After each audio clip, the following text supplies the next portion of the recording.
Esto lo conversamos hace poquísimo con el mismo Roger, y es que iban a terminar siendo impracticables los anuncios del presidente de la Asamblea, Niels Olsen, respecto a eso de que vamos a trabajar lunes, martes y miércoles, si es que no existía la coordinación adecuada para que las comisiones tengan producción. Esto, al parecer, ya hoy, tan solo 15 días después de que asumiera funciones, eh, ya le presenta una dificultad al presidente Olsen. Y es que para esta semana ya no tuvo la posibilidad de poner sesión lunes, martes y miércoles porque no había temas para debatir en el Pleno.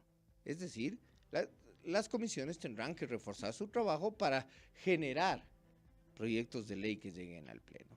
Mañana sí hay un tema absolutamente importante, es el tratamiento de una reforma constitucional en segunda y definitiva discusión. Entonces, se cayó el anuncio que era para la tarima, mi querido Roger. Buenas tardes, bienvenido. Muy buenas tardes, Daniel. Como siempre, un gusto estar en este espacio. Pues como tú bien señalas, desafortunadamente en este país los políticos no han logrado diferenciar entre la campaña política y la gestión pública. Parece que muchos de ellos aún no se bajan de la tarima. Y en ese sentido, lo que hemos visto es políticos aún haciendo ofrecimientos para ganar más popularidad sin que esto signifique que en realidad se va a poder implementar. En ese sentido, ya no solo es el tema de trabajar de lunes a viernes, como que nunca se lo hubiese hecho en el pasado, sino también este tema de las multas a los faltones y atrasados en la Asamblea Nacional, cosa que desde que está vigente la Ley Orgánica de la Función Legislativa, eso está arreglado, posiblemente no se ha aplicado de una manera adecuada y las autoridades, en este caso la Contraloría General del Estado, no ha emitido algún pronunciamiento, pero es algo que existe, siempre se descuenta a los legisladores al respecto de sus ausencias y retrasos al Pleno de la Asamblea Nacional y comisiones. Ahí hay que ver si realmente se les descuenta, porque tenemos algunas Y hay alertas o casos preocupaciones al especiales, ¿no? respecto, Y hay casos especiales. por Y es supuesto. que yo lo voy a decir, entrando en esta materia, empecé a hacer algunas averiguaciones, preguntas y a solicitar, por ejemplo, información a raíz del anuncio del presidente Olsen.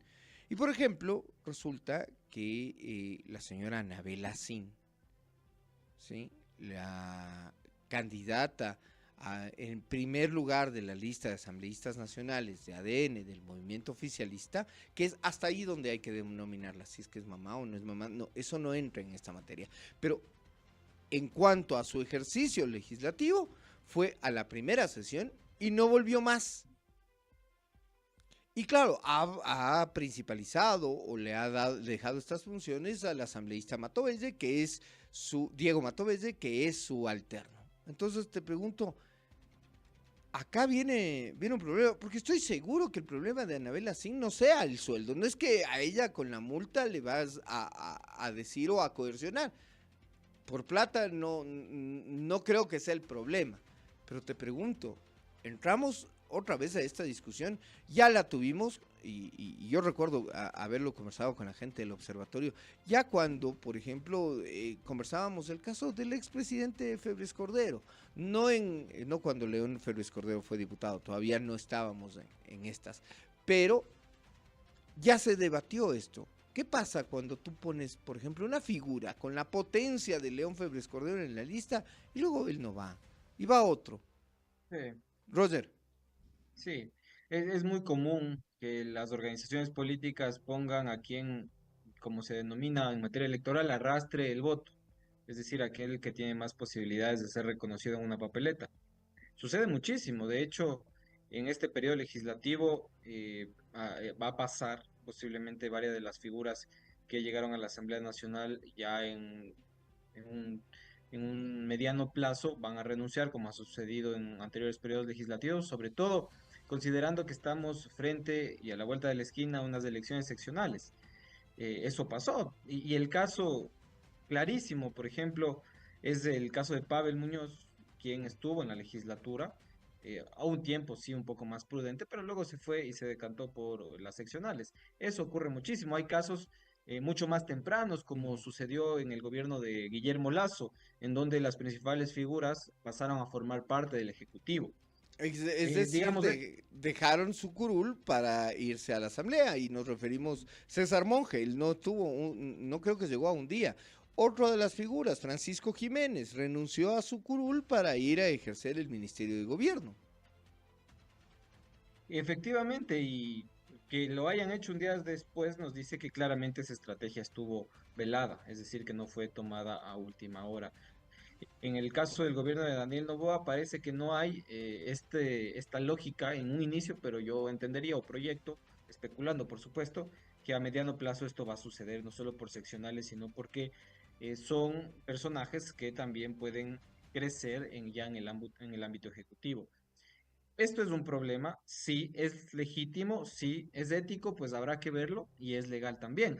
Ahora, hay otro asunto dentro de este espectro y es el transfugismo político de gente que se lanza por una organización política, pero finalmente después de unos días de haber sido posesionado en el cargo termina gestionando política por otra organización, como Y es el acá caso de la propia Mónica Salazar, entre otros Sergio, cuadros. Sergio Peña, está Samuel Celeri del Partido Social Cristiano, están varios asambleístas de Pachacuti y uno se pregunta, pero esto, el gobierno se aseguró también controlar el comité de ética. Esto no va a estar sancionado nunca. Además que el presidente vetó totalmente la ley que pretendía sancionar el transfugismo político. Entonces te pregunto, Roger, ¿estas cosas van a quedar simplemente en la crítica de quienes todos los días estamos pendientes de la política? Porque ni siquiera en el ciudadano o ciudadana de a pie, nadie se va a indignar por esto.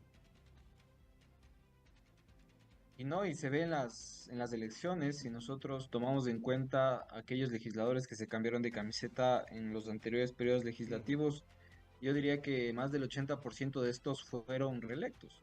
Es decir, no hay una consideración por parte de la ciudadanía al respecto de la particularidad, perdón, que tiene cada uno de estos políticos. Ahí de fondo el tema no es de la ciudadanía, no es responsabilidad exclusiva de la ciudadanía, sino de las organizaciones políticas. ADN, por ejemplo, y hay que decirlo con todas sus letras, se nutre de camiseteros, se nutre de aquellos que aprovechando la coyuntura se cambian de posición política, no sé si de Vendría a ideología, ser no sé si el tengan ideología PSG de la finalmente. asamblea, ¿no? Como dicen que el Paris Saint-Germain tenía se llenó de estrellas, ¿no? Y armó esos equipos de ensueño con Messi, con Mbappé, con Neymar, y tuvo que deshacerse de las estrellas para quedar campeón. Pero te pregunto, ADN era eso, se llenó de cuadros importados, adquiridos, que no se formaron ahí. No necesariamente de estrellas, en virtud del símil que haces, pero sí de apoyos que requería en su momento, le urgían en su momento para poder tener alguna fuerza en el legislativo. Ahora está pasando de nuevo. Posiblemente en el futuro veamos que más legisladores de otros partidos políticos comiencen a gravitar el poder y luego a pasarse ya finalmente a formar parte de las filas de ADN. Y de fondo el tema, querido Daniel, es el siguiente. Y es tan claro y para la ciudadanía creo que lo va a tener aún más claro que yo. Y es que te presentas a las urnas, vas a votar, tomas tu papeleta y muchos votamos en pro o a favor de una propuesta, pero muchos votamos en contra para que no llegue cierta tendencia política al gobierno. ¿Qué pasa cuando, voy a poner el caso Uh -huh. hipotético, aquellos que votaron por Pachacuti, entendiendo que no querían que llegue un gobierno como el de Cualquiera Daniel de las Noboa otras, o sea, o cualquiera de de las Luisa otras González? 15.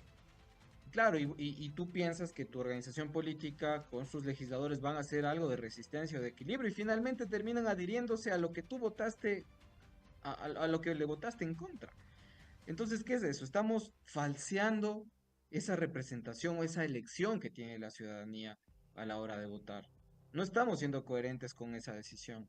Claro, y me van a decir, pero este país necesita gobernabilidad, por supuesto, pero la gobernabilidad ¿A no se qué da en costo? función y a qué costo, y no se da en función del interés particular de los legisladores al respecto de posiciones políticas o quién sabe qué, sino se da en función de ideas o leyes que necesiten ciertas comunidades o sectores del país. Hoy en día vemos que hay ya decisiones del Ejecutivo importantes, hoy 5 anuncios se han realizado, entre ellos uno de los más clave y que podría afectar no sé si a corto o mediano plazo, la economía ecuatoriana y es el tema de los subsidios. Ya se comienza a ver los primeros ensayos sobre la eliminación del famoso subsidio al diésel.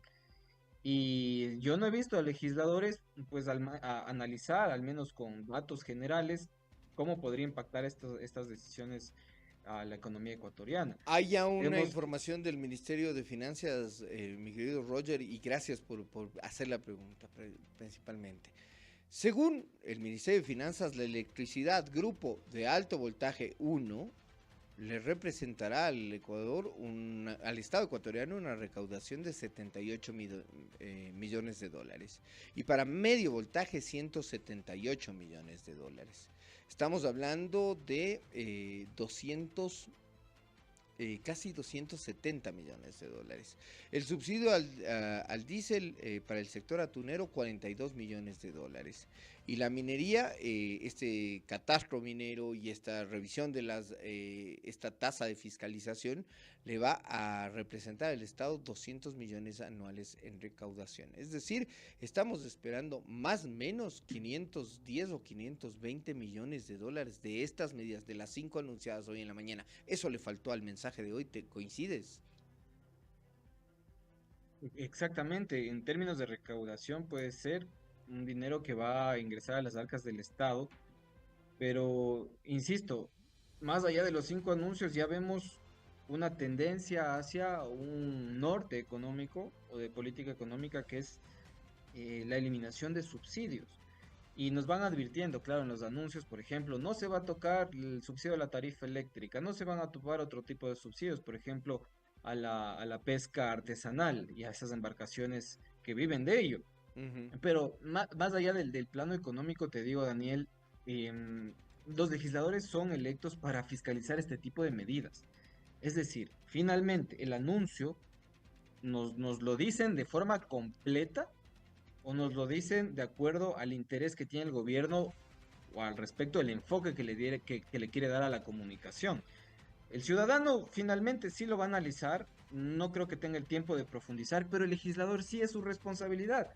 Y Él te sí digo, tiene. insisto, Daniel, y claro, y te digo, Daniel, ¿qué ha dicho Pachacutic? Es que a mí me entristece que luego salen a los medios de comunicación a decir, vamos a apoyar la aprobación de esta ley porque el gobierno necesita mayor apoyo para combatir ciertas mafias. Pero no estamos abordando el tema de fondo. Lo que quiero decir, Daniel, es que ¿Qué le el, van a el decir a la debate, gente que les dio el voto? Con y una el debate es muy, muy etéreo. ¿Cuál es el debate, Daniel? El debate es trabajar de lunes a viernes. Ciudadanía, ¿está de acuerdo con que la Asamblea trabaje de lunes a viernes? Sí, no, obvio. Ciudadanos, vamos a ponerle multa y salen en los principales noticieros nacionales. Vamos a poner multa a los legisladores que se atrasen y falten a las sesiones. Ecuatorianos, ¿están de acuerdo con esto? Obvio, pero ¿y lo fundamental? Es como ¿Cuándo se va a decir hablar de un lo fundamental en la vaciamiento del Asamblea? debate con cosas que son obvias, ¿no? ¿Quién está Por en contra supuesto. de la delincuencia? Todo el mundo va a levantar la mano, ¿no? Pero cuando nos dicen, miren, vamos a combatir la delincuencia con este plan, no se llega a la profundización. Entonces tú dices, ¿se está reproduciendo en la asamblea este modelo de comunicación vacío? ¿Que solo maneja emociones? Pero ojo, que esto tiene un límite. Este tipo de comunicación política o la propia comunicación política per se tiene un límite. La comunicación política nunca va a reemplazar a la política. Y cuando la comunicación política se agota y no hay política en donde sostenerse, hay problemas. Entonces, el llamado de atención es a la Asamblea Nacional, al Ejecutivo, a comenzar a gestionar política de manera adecuada y con transparencia y claridad al respecto de hacia dónde vamos. Creo que eso es lo fundamental. Y sobre todo a la Asamblea Nacional, que he visto que en su intento, tal vez lo hable de levantar la imagen del Parlamento, comienza a dar estos anuncios, pero no nos dice los puntos clave de fondo. Esto es Y un... y ahí les ponía yo un ejemplo. ¿Por qué si tanto interés tienen en mejorar la calidad legislativa y la responsabilidad de los legisladores, no les ponen multa a aquellos legisladores que no votan? Es decir, que que se van y abstienen. dicen presente y durante todo el día no asoman y sale en las actas de votaciones la ausencia. ¿Saben por qué? Porque ahí se van a salir sin sueldo. Y sobre todo legisladores de ADN Y ahí te puedo dar los datos de aquellos que en el periodo legislativo que acaba de concluir faltaron al menos en el 40% del 100% de las votaciones. Y eso, de eso no se habla. 17 horas con 55 minutos. Nos quedamos con esos datos de Roger Selly, coordinador del Observatorio Legislativo, una iniciativa de la Fundación Ciudadanía y Desarrollo, ¿no? Está bien los anuncios que son para la tribuna, que generan el aplauso, que generan likes, pero cuando no hay política que los respalde, no hay gestión que los respalde, se caen más rápido de lo que se emitieron. Gracias, Roger. Gracias, Daniel. Un abrazo, como siempre, un gusto. Siempre un gusto conversar contigo. 17 horas con 55, 6:56 ya, 4 minutos.